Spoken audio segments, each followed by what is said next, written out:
मैं रचना हूँ। अभी-अभी शादी के बाद मैं और मेरे पति सूरज एक बड़े शहर में आ गए हैं। हम 2 ही लोग हैं, एक बड़ा फ्लैट है, मेरे पति की अच्छी जॉब है। मैं कभी-कभी ये सोचती हूँ कि मुझे बहुत अच्छा पति मिला है। शहर में आए अभी कुछ ही दिन हुए हैं, तभी मेरे पति एक 18 साल की लड़की को एक दिन घर में ले आए। कहा कि गरीब है, इसे काम की ज़रूरत है। मैंने कहा, ऐसा क्या काम है? हम दोनों के बीच मैं अकेली कर सकती हूँ। लेकिन उन्होंने बोला, ये यही रहेगी और कुछ काम करेगी। मैंने बोला, ठीक है। किसी अजनबी जवान लड़की को इस तरह अपने घर में रखना मुझे कुछ अच्छा नहीं लगा। वो भी तब जब मैंने मना कर रही हूँ। रात मैंने सोचा कि उनसे पूछूं कि आखिर ये लड़की कौन है, लेकिन रात जब मैं कमरे में गई तब वो अपने लैपटॉप पर मीटिंग में बिजी थे। जैसे ही मैंने दरवाजा खोला, मुझे हाथ से इशारा करके चुप रहने को कहते हैं। मैं बिस्तर के एक साइड पर सो गई। सुबह करीब 7 बजे मेरी नींद खुली। तब मैंने देखा पतिदेव बिस्तर पर नहीं है। मैंने बाथरूम देखा, वो वहां भी नहीं थे। दरवाजे के पास जाकर जब मैंने किचन में देखा तो मेरे पति हाथ में पैसे लिए उस लड़की को दे रहे थे और वो लड़की रो रही थी। वो उसे चुप भी करा रहे थे। पैसा देके वो मुझसे मिले बगैर मेन डोर से बाहर निकल गए।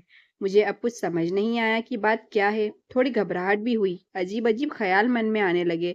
साथ ही ये भी ख़्याल आया कि जो मैं सोच रही हूँ ऐसा कुछ भी नहीं हो। मैं बेडरूम से बाहर आई, वो लड़की ने मुझे देखकर अपने आँसू पोंछ लिए। मुझे देखते ही वो बोली, मैडम साहब बोले कि वो आज वो शहर के बाहर जा रहे हैं मीटिंग के लिए, कल शाम तक आएँगे। आप सो रही थी इसलिए आपको उठाया नहीं। मुझे कहा कि आपको बता दूँ। मुझे उससे बात करने का बिल्कुल भी मन नहीं था, इसलिए मैंने उसकी तरफ देखा भी नहीं। बस अब मैं अपने बेडरूम में बैठी कुछ-कुछ सोचने लगी। शादी को अभी 1 महीना ही हुआ है और मैं उनके बारे में ना जाने क्या-क्या सोचने लगी। लेकिन उन्होंने मुझे सोचने का कारण भी दिया है। एक तो ये लड़की वो अचानक ले आए मेरे मना करने के बाद भी। उन्होंने इसे यहाँ काम पर रखा और आज वो उसे रुपए भी दे रहे थे। मैंने सोचा कि एक बार फ़ोन पर उनसे बात करके देखती हूँ। मैंने उन्हें फ़ोन लगाया, पर उनका फ़ोन स्विच ऑफ बता रहा था। ये पहली बार था जब ऐसा हुआ कि उनका फ़ोन बंद है। अब मेरा सर और भी चकरा गया। इतने में वो लड़की रूम में चाय लेकर आती है। बोली, मैडम चाय। मैंने भी उसको पूछा, तुम्हारा नाम क्या है? बोली, राखी। उसके पास फ़ोन भी था और अब वो वाइब्रेट हो रहा था। फ़ोन को रिसीव करने के वो दौड़कर मेरे बेडरूम से बाहर गई। मुझे दूर से अब यही सुनाई दे रहा था कि उसने कहा कि मैं आती हूँ। फिर बात करके वो फिर मेरे बेडरूम में आकर कहती है, मैडम मैं 2 घंटे में आती हूँ। मुझे कुछ काम आ गया। इतना बोलकर वो मेरी हाथ सुने बगैर ही चली गई। मैं कुछ बोल ही नहीं पाई, लेकिन फिर 2 मिनट मेरे मन में आया कि क्यों ना उसका पीछा करूं, और मैंने 1 सेकंड में कपड़े चेंज किए और उसके पीछे हो गई। वो मुझे मेरी बिल्डिंग के नीचे दिखाई दी। उसके बाद उसने एक रिक्शा लिया। मैंने भी रिक्शा लेकर उसका पीछा किया। रिक्शा एक पतली सी गली में रुका। वो वहां से उतरकर पैदल चलने लगी। बहुत सारे छोटे-छोटे घर में होते हुए वो एक घर से आगे पहुंची। मैं लगातार उसका पीछा कर रही थी। क्यों कर रही थी, क्या जानना चाहती थी, इसका मुझे कुछ पता नहीं था। बस मैं उसके पीछे थी। दरवाजा खुला और खुलते ही वो लिपट गई उसकी माँ से। जोर-जोर से माँ और बेटी दोनों रोने लगी। दरवाजा बंद करना भी भूल गए। मुझे लगा कि अब मुझे सामने जाकर बात करनी होगी कि परेशानी क्या है।